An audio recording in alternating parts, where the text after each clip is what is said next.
जवळपास 12-13 वर्ष मी आपल्या महाराष्ट्राच्या गडकिल्ल्यांमध्ये फिरतोय। आजवर 200 किल्ले जवळून अनुभवले, कारण प्रत्येक किल्ला इतिहासाबद्दल काही ना काही सांगतो।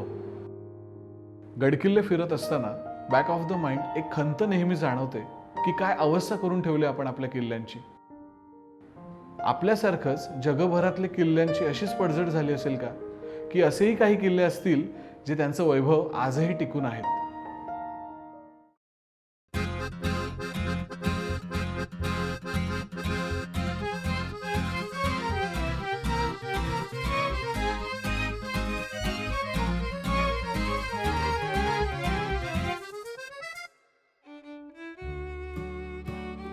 काल मी स्वीडनमधल्या कलमार गावात येऊन सायमनकडे मुक्काम केला आणि आज मी निघालोय एक किल्ला बघायला, कलमार कॅसल। किल्ल्यात पोहोचलो तेव्हा आश्चर्याचे एक एक सुखद धक्के मिळायला लागले।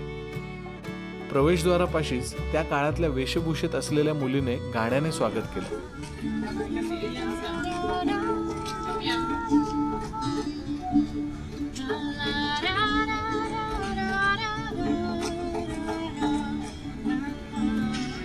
अशाने किल्ला फिरायला सुरू करताना आपण सहजच त्या काळाशी जोडले जातो। कसा होता तो काळ, कसे कपडे घालायचे त्या काळातले लोक, रोजच्या वापरात कोणती भांडी वापरायचे, यासारख्या अनेक गोष्टी उलगडू लागल्या। कलमार किल्ल्याची माहिती समजून घेण्यासाठी मी 1 तासाची इंग्लिश गाइडेड टूर घेतली।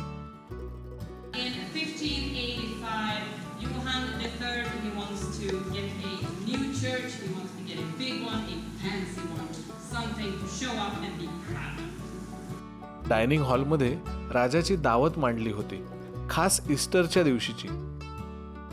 बघताना वाटलं की आत्ता आडवा हात मारावा। त्या काळी शाही खानपानाचं एक वैशिष्ट्य होतं। राजघराण्यातील लोक जेवायला बसले की त्यांचा राजेशाही थाट ते कसे जेवतात हे पाहायचं भाग्य सामान्य लोकांना मिळायचं, पण थोडं दूर उभं राहून। कलमार युनियन या ऐतिहासिक घटनेने कलमार कॅसल जगाच्या नकाशावर अधोरेखित झाला। 16व्या शतकात राजा गुस्तावने त्याला अधिकृत राजनिवासाचं वैभव मिळवून दिलं। किल्ल्यावर झालेल्या लढायांनी त्याची बरीच पडझड झाली। प्रत्येक किल्ल्याच्या बाबतीत होतं तसंच याही किल्ल्याचं झालं। राज्य गेलं, वैभव गेलं, किल्ल्याचं रूपांतर दुर्लक्षित या कॅटेगरीत झालं।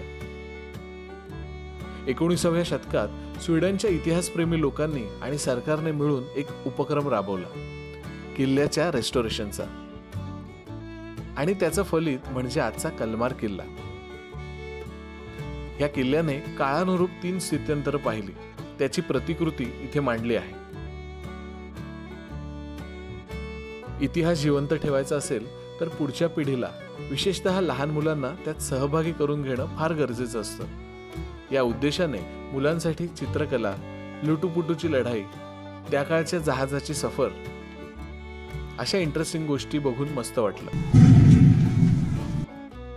किल्ला बघताना वेळेचं भान राहिलं नाही आणि दुपारचं जेवण एनर्जी बारवर ढकललं। एकंदर कलमारची भेट फारच मस्त होती, पण मनात खूप प्रश्न निर्माण करून गेले। आपण का नाही असे आग्रही होत?